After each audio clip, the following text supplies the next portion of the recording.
E agora vamos dar início a uma conversa com os nossos convidados. E eu queria começar perguntando ao secretário, ele falou bastante da questão de tecnologia, da importância de tecnologia, como ele vê, como o senhor vê uma possível cooperação entre Brasil e Tianjin nessa questão de startups e de uso da tecnologia.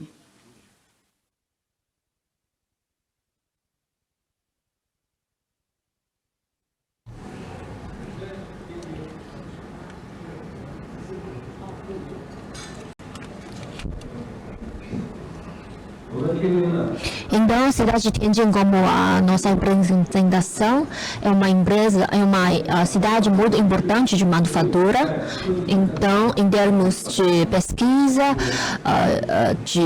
científica, de manufatura, fabricação, Tianjin é muito importante em 44 categorias de manufatura industrial. Tianjin tem 44, tem todos. Então, temos uma cadeia completa industrial e, além disso, temos 56 faculdades, universidades. Então, a nossa capacidade de pesquisa é muito forte e nós esperamos que podemos cooperar bastante na parte de pesquisa científica,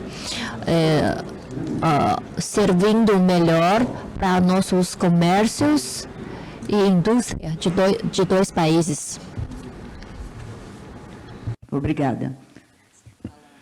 Vou falar um pouquinho aqui, senadora Cátia Abreu, gostaria de te envolver aqui no nosso papo. A gente viu que, pela apresentação do secretário, que, de fato, a China é destino de mais da metade, ou praticamente a metade da carne exportada pelo Brasil. Mas, nos últimos anos, houve algumas situações em que essa exportação foi suspensa, né, em razão de casos de infecção ou de apurações ali sobre possíveis casos de infecção. Eu pergunto, como o governo, empresas brasileiras podem evitar, trabalhar para que isso não aconteça novamente? Constantemente, dioturnamente, com bastante vigilância, com muitos recursos, para que esses episódios possam estar fora do mapa da nossa produção e das nossas exportações, consequentemente. Mas um país tão grande como o Brasil, assim como tão grande quanto a China, não poderá estar isento 100% desses episódios.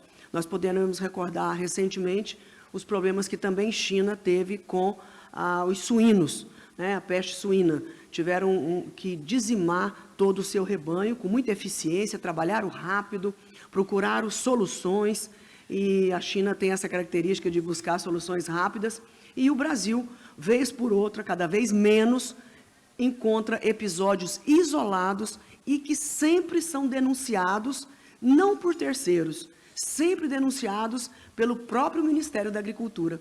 Nós temos instrumentos dentro do próprio Ministério para usar a transparência, mostrar o problema e também a solução rápida. Então, esse deve ser um tema de muita vigilância de todos nós, que não podemos descansar com relação à qualidade da carne, e com a carne, todos os produtos, grãos, enfim, e a sanidade. Desculpem. Vou fazer uma pergunta ao Francisco, grande conhecedor aí também de toda a cadeia agropecuária. Além da questão da própria produtividade, a gente sabe que tem um grande debate a ser feito sobre logística, sobre escoamento da produção e sobre ganho de produtividade nessa cadeia. Queria fazer uma pergunta a você sobre o que está sendo desenvolvido no Brasil para melhorar isso e como enxerga que a China poderia colaborar com investimentos e com tecnologia nessa ponta da cadeia. Muito boa pergunta e muito oportuna. Talvez a gente precisasse de um dia inteiro aqui para responder de forma correta. Mas o nosso grande problema começa no armazenamento. É o nosso grande problema. Nós temos oportunidade para logística, para portos, aeroportos, temos muitas oportunidades, temos deficiência também nessa área, Mas o grande problema nosso é a armazenagem a nível de fazenda. É onde reside o nosso maior problema. É pressão sobre frete, custos muito elevados à época de colheita, e a colheita se dá simultaneamente com o plantio da segunda safra, que país tropical é isso, e a gente faz isso muito bem, mas o grande problema nosso está na logística, mas o maior ainda é na armazenagem. Aí está uma grande oportunidade. Hoje nós temos cravados 124 milhões de toneladas de déficit de armazenamento. Isso é um problema muito sério e nós podemos resolver isso financiando e simulando armazenagem a nível de fazenda. Eu gostaria, se puder, fazer um acréscimo. Está perfeito o que disse o nosso secretário Maturro, mas eu gostaria de incluir 2 pontos que podem ser de grande interesse para os investidores chineses. Eu começaria pela questão da cabotagem. Nós fizemos uma mudança, e eu tive o prazer de participar, uma mudança no marco regulatório da cabotagem no Brasil o ano passado. Então, hoje, nós temos uma grande viabilidade para a iniciativa privada nesses investimentos. Antes dessa mudança, era impossível trabalhar a cabotagem. Concentrada, privilegiava pouquíssimas empresas, e hoje a cabotagem brasileira está aberta e será uma grande solução nos próximos 10 anos para o aumento grande de produção agrícola brasileira, no que diz respeito ao transporte. Nós temos 90% da nossa matriz de transporte concentrada em estradas, nós não temos quase nada de ferrovia e praticamente zero de cabotagem. Então, eu chamo a atenção na área de ferrovia para a Ferrogrão, que é um projeto do governo federal com a iniciativa privada no estado de Mato Grosso e Pará, saindo da cidade de Lucas do Rio Verde, no Mato Grosso, até Miritituba, no Pará, 933 quilômetros, e que nós estamos já criando um grupo de investidores, de empresas, junto com o governo federal, para que essa ferrovia, que tem carga de sobra, mais de 50 milhões de toneladas de carga para essa ferrovia, que os produtos poderão sair pelo Porto de Belém, e, com certeza, chegar à Ásia pelo Canal do Panamá e chegar à Europa, até a Holanda, com 5 dias a menos de navio. Então, a Ferrogrão, que hoje deverá ser ao lado da BR-153, será uma grande solução de escoamento de produção para o nosso país. Esse era o registro que eu gostaria de fazer. Obrigada.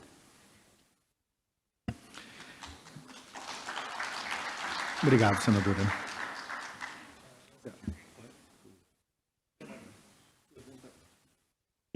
Vou fazer uma pergunta para o secretário de Tianjin, sobre uma questão específica, recente, que foi a inauguração, um fato, que foi a inauguração de uma rota marítima entre o norte da China e a América do Sul. Queria lhe perguntar a respeito disso, por que essa rota é tão importante para a China e como ela pode, de fato, aumentar, tornar ainda mais relevante o comércio China-Brasil, essa rota específica.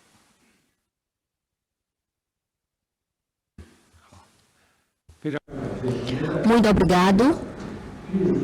Então, eu acho que o transporte e logístico é muito importante e também é um setor muito importante para a cooperação Brasil e China. Então, o Porto de Tianjin, a cidade de Tianjin ainda vai aumentar ainda mais linha marítima com o Brasil.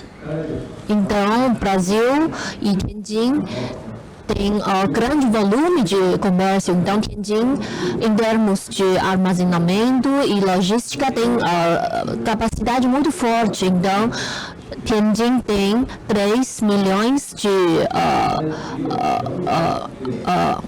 storage. Então, temos bastante armazém de frigorífico dentro da China. Então,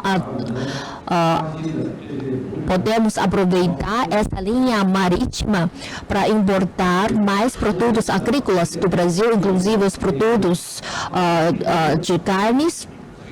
Então, nossos nossas facilidades pode oferecer esses produtos para os nossos clientes consumidores dentro da China. Então, também cooperamos com o GSC. Então, esses armazéns também são como se fosse, tem uma função de zona franca. Podemos promover ainda mais o comércio entre Brasil e China. Obrigada, secretário. Temos ainda alguns minutos e queria fazer uma pergunta sobre um tema que vai ser muito importante este ano, que é a questão de extremos climáticos. Como é que vocês veem o impacto de El Niño e outros eventos na produção agropecuária no Brasil e no mundo? Quem gostaria de começar, senadora?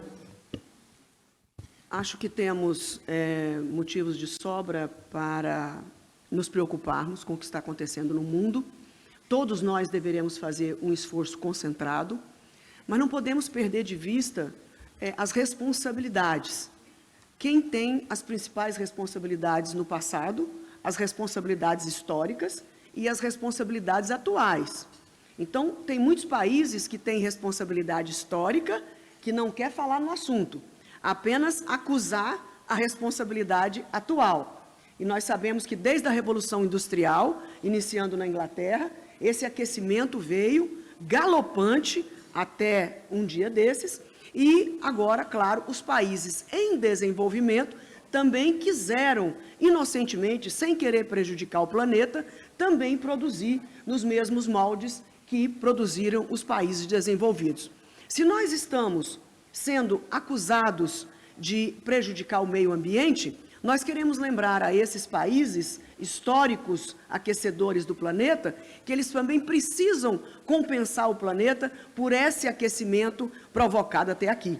Os 100 bilhões de dólares que foram prometidos ainda na COP, na França, em Paris, que eu tive o prazer de participar, na construção das NDCs, nenhum centavo foi colocado à disposição do mundo para que essa compensação pudesse vir no sentido de mudar a matriz energética. Como mudar a matriz energética da China do dia para a noite? Mudar a matriz energética da Índia, da Rússia, do dia para a noite? Nós estamos contribuindo, esses países estão contribuindo com o aquecimento atual, mas se nós chegamos até esse caos, não fomos sozinhos. Não foram os países em desenvolvimento que provocaram isso sozinhos. Então, nós precisamos de compensação, sim, não é um perdão que nós estamos pedindo, compensação para que nós possamos mudar a matriz energética, porque isso custa caríssimo, custa uma fortuna verdadeira fazer essa mudança. Mas temos que persistir e procurar alternativas. Eu chamo a atenção para os investidores chineses que o hidrogênio verde pode ser uma grande salvação para o planeta, não só para um país ou dois, e o Brasil é um expert. O Brasil pode produzir energia limpa, que vai provocar o hidrogênio verde e que vai provocar a energia limpíssima, que pode ser usada no próprio país, Brasil, pode ser usada na China, em toda parte do mundo, e exportada como um produto químico, ureia, por exemplo, que chega aos outros países transformando em energia. Chamo a atenção para que, como a China tem alta produção de painéis e peças e mecânica para energia solar e eólica, que nós podemos unir as nossas forças, produzir essa energia, esse hidrogênio verde no Brasil, aplicar tecnologia que ainda está cara, para que nós possamos ser usuários e grandes fornecedores de energia limpa para todo o mundo. Agora, a Europa tem resistido e sido refratária ao Brasil contra o desmatamento. Eu louvo isso. Eu também sou parceira da Europa e do mundo inteiro para combater o desmatamento ilegal. Mas tratar o Brasil como se fosse um grande poluidor mundial também é uma excrescência fazermos isso, haja visto que nós temos a matriz energética mais limpa do planeta. Obrigada.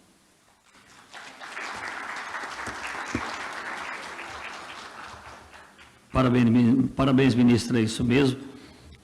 Nós estamos vivendo os efeitos do El Niño, que deve encerrar seu ciclo em abril, e na sequência nós teremos o Laninha, exatamente o inverso.